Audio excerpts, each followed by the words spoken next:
Chapter 30. Enmity between man and Satan.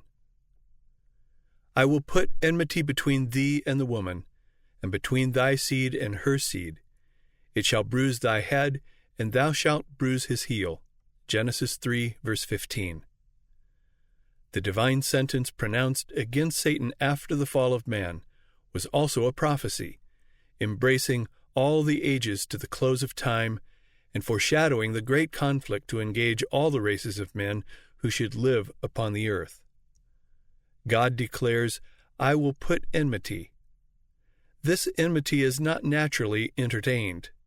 When man transgressed the divine law, his nature became evil, and he was in harmony and not at variance with Satan. There exists naturally no enmity between sinful man and the originator of sin. Both became evil through apostasy. The apostate is never at rest, except as he obtains sympathy and support by inducing others to follow his example. For this reason, fallen angels and wicked men unite in desperate companionship. Had not God specially interposed, Satan and man would have entered into an alliance against heaven, and instead of cherishing enmity against Satan, the whole human family would have been united in opposition to God. Satan tempted man to sin, as he had caused angels to rebel, that he might thus secure cooperation in his warfare against heaven. There was no dissension between himself and the fallen angels as regards their hatred of Christ. While on all other points there was discord, they were firmly united in opposing the authority of the ruler of the universe. But when Satan heard the declaration that enmity should exist between himself and the woman, and between his seed and her seed, he knew that his efforts to deprave human nature would be interrupted, that by some means man was to be enabled to resist his power. Satan's enmity against the human race is kindled because, through Christ, they are the objects of God's love and mercy. He desires to thwart the divine plan for man's redemption, to cast dishonor upon God. By defacing and defiling his handiwork, he would cause grief in heaven and fill the earth with woe and desolation. And he points to all this evil as the result of God's work in creating man. It is the grace that Christ implants in the soul which creates in man enmity against Satan. Without this converting grace and renewing power, man would continue the captive of Satan, a servant ever ready to do his bidding. But the new principle in the soul creates conflict where hitherto had been peace. The power which Christ imparts enables man to resist the tyrant and usurper. Whoever is seen to abhor sin instead of loving it, whoever resists and conquers those passions that have held sway within, displays the operation of a principle wholly from above. The antagonism that exists between the Spirit of Christ and the spirit of Satan was most strikingly displayed in the world's reception of Jesus. It was not so much because he appeared without worldly wealth, pomp, or grandeur that the Jews were led to reject him. They saw that he possessed power which would more than compensate for the lack of these outward advantages. But the purity and holiness of Christ called forth against him the hatred of the ungodly. His life of self-denial and sinless devotion was a perpetual reproof to the proud, sensual people. It was this that evoked enmity against the Son of God. Satan and evil angels joined with evil men. All the energies of apostasy conspired against the champion of truth. The same enmity is manifested toward Christ's followers as was manifested toward their master. Whoever sees the repulsive character of sin, and in strength from above resists temptation, will assuredly arouse the wrath of Satan and his subjects. Hatred of the pure principles of truth and reproach and persecution of its advocates will exist as long as sin and sinners remain. The followers of Christ and the servants of Satan cannot harmonize.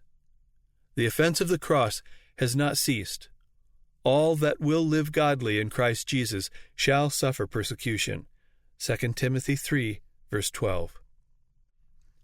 Satan's agents are constantly working under his direction to establish his authority and build up his kingdom in opposition to the government of God. To this day, they seek to deceive Christ's followers and allure them from their allegiance. Like their leader, they misconstrue and pervert the Scriptures to accomplish their object. As Satan endeavored to cast reproach upon God, so do his agents seek to malign God's people. The spirit which put Christ to death moves the wicked to destroy his followers. All this is foreshadowed in that first prophecy, "I will put enmity between thee and the woman, and between thy seed and her seed." And this will continue to the close of time. Satan summons all his forces and throws his whole power into the combat. Why is it that he meets with no greater resistance? Why are the soldiers of Christ so sleepy and indifferent?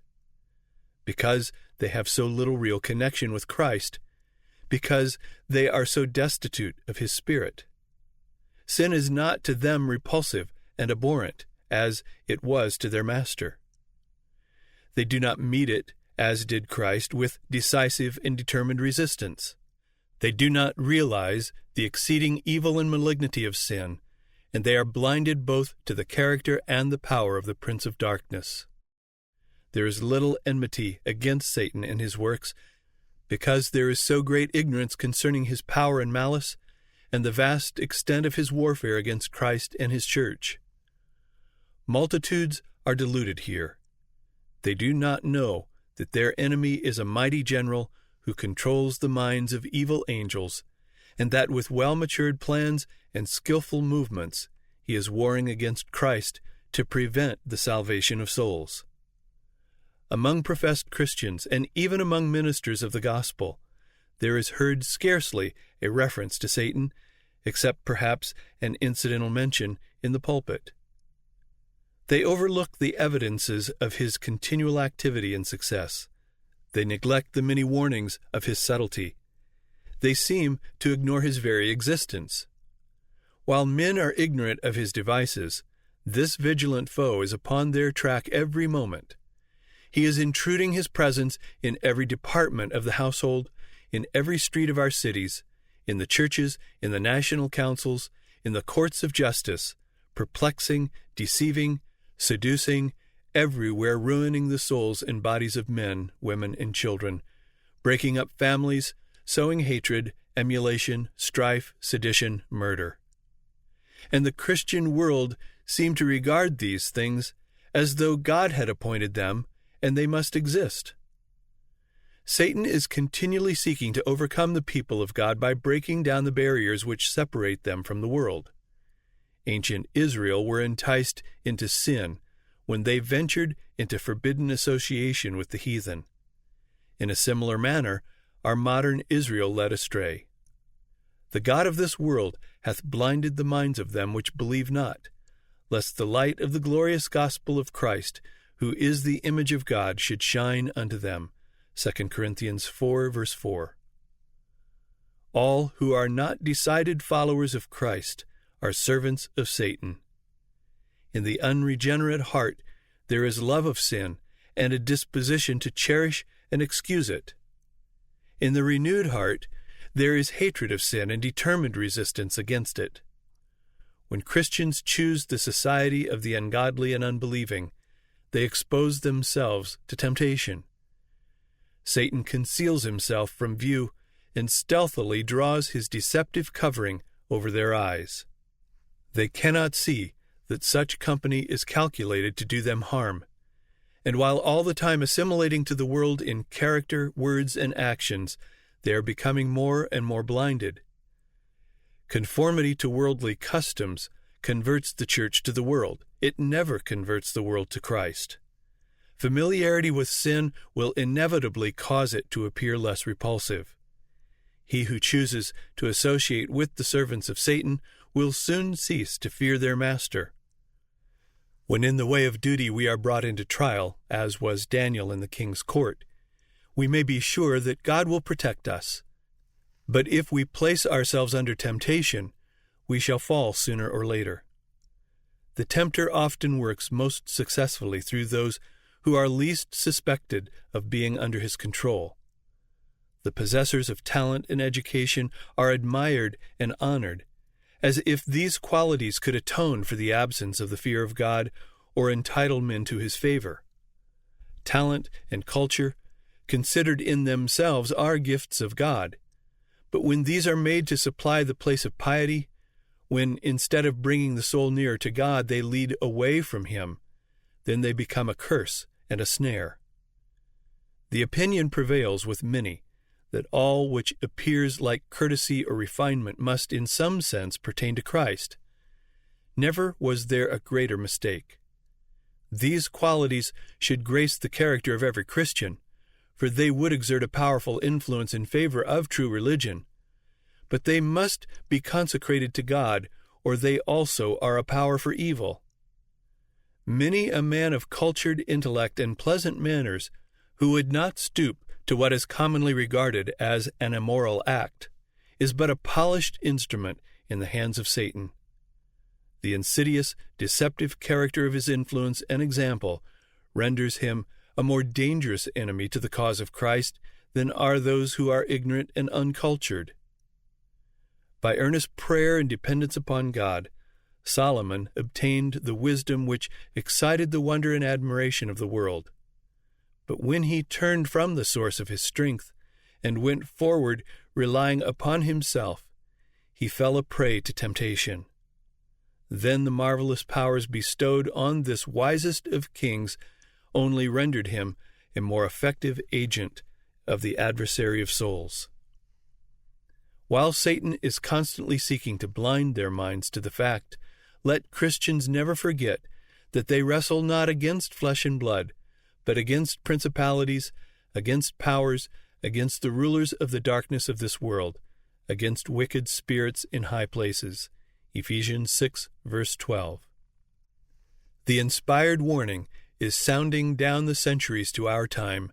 Be sober, be vigilant, because your adversary the devil, as a roaring lion, walketh about, seeking whom he may devour. 1 Peter 5, verse 8. Put on the whole armor of God, that you may be able to stand against the wiles of the devil. Ephesians 6, verse 11. From the days of Adam to our time, our great enemy has been exercising his power to oppress and destroy. He is now preparing for his last campaign against the church. All who seek to follow Jesus will be brought into conflict with this relentless foe. The more nearly the Christian imitates the divine pattern, the more surely will he make himself a mark for the attacks of Satan. All who are actively engaged in the cause of God, seeking to unveil the deceptions of the evil one and to present Christ before the people, will be able to join in the testimony of Paul, in which he speaks of serving the Lord with all humility of mind, with many tears and temptations. Satan assailed Christ with his fiercest and most subtle temptations, but he was repulsed in every conflict. Those battles were fought in our behalf. Those victories make it possible for us to conquer. Christ will give strength to all who seek it. No man without his own consent can be overcome by Satan. The tempter has no power to control the will or to force the soul to sin. He may distress, but he cannot contaminate. He can cause agony, but not defilement. The fact that Christ has conquered should inspire his followers with courage to fight manfully the battle against sin and Satan.